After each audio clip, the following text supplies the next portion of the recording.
آج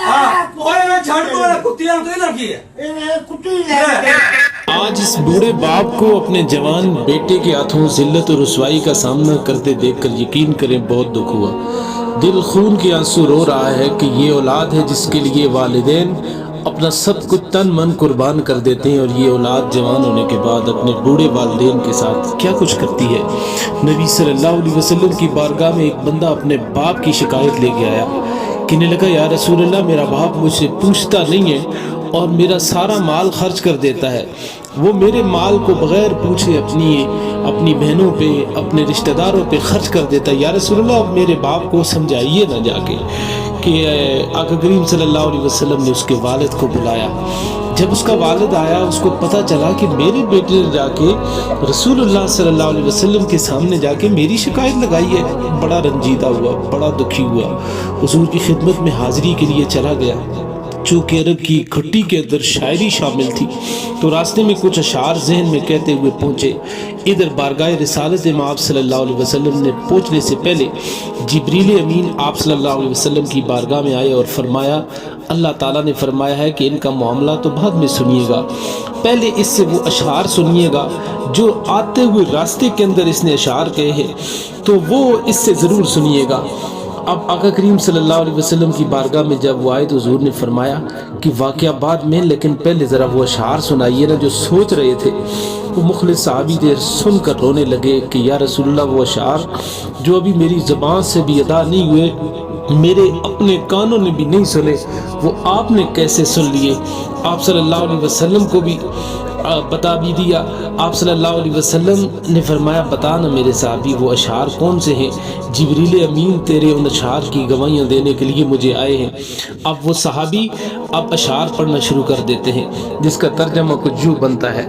وہ کہتے ہیں کہ ہے میرے بیٹے، جس دن تو پیدا ہوا تھا ہماری محبت کے دن تبھی سے شروع ہو گئے تھے۔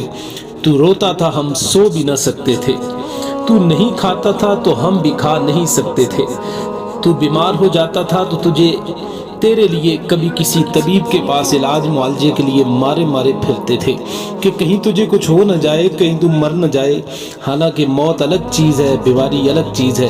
پھر تجھے گرمی سے بچانے کے لیے میں دن رات کام کرتا رہا کہ میرے بیٹے کو ٹھنڈی چھاؤں مل جائے۔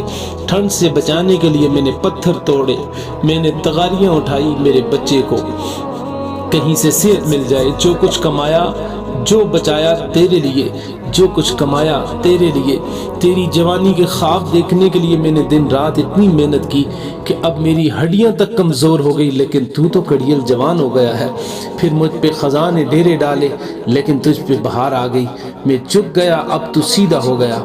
اب میری خواہش اور امید پوری ہوئی کہ اب تو ہرا بھرا ہو گیا ہے۔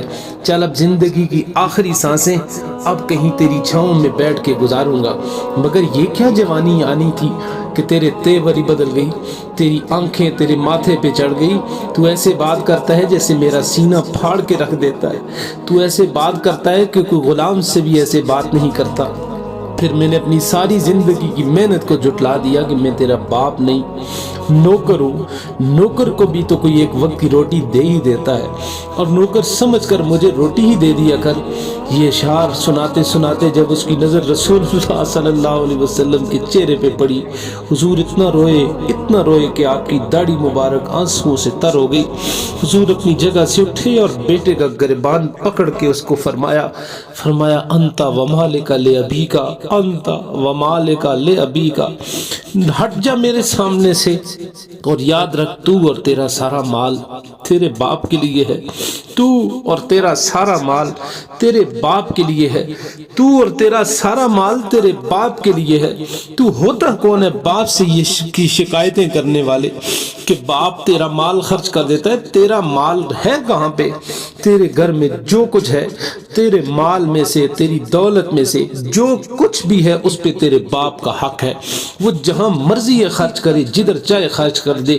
تجھے شریعت محمدی نے کوئی اختیار نہیں دیا کہ تو اپنے بوڑھے باپ کے سامنے شکایت کرے کہ ابا تجھے پتہ ہی نہیں، تو میرا مال خرچ کر دیتا ہے اور تجھے اب تو کسی چیز کا پتہ ہی نہیں، تیری ہڈیوں کے اندر اب ہڈیاں تیرے چہرے کے اندر جھریاں پڑ چکی ہیں، تو بوڑھا ہو گیا ہے، تجھے معاشرے کا نہیں پتہ۔ رے جس باپ نے تجھے ایک ایک لقمہ تیرے لیے پیدا کیا، جس نے اپنی جوانی تیرے نام پہ گزار دی، جس نے زندگی کی ساری بہاریں تیرے نام پہ قربان کر دی، آج اس کو نہیں پتہ۔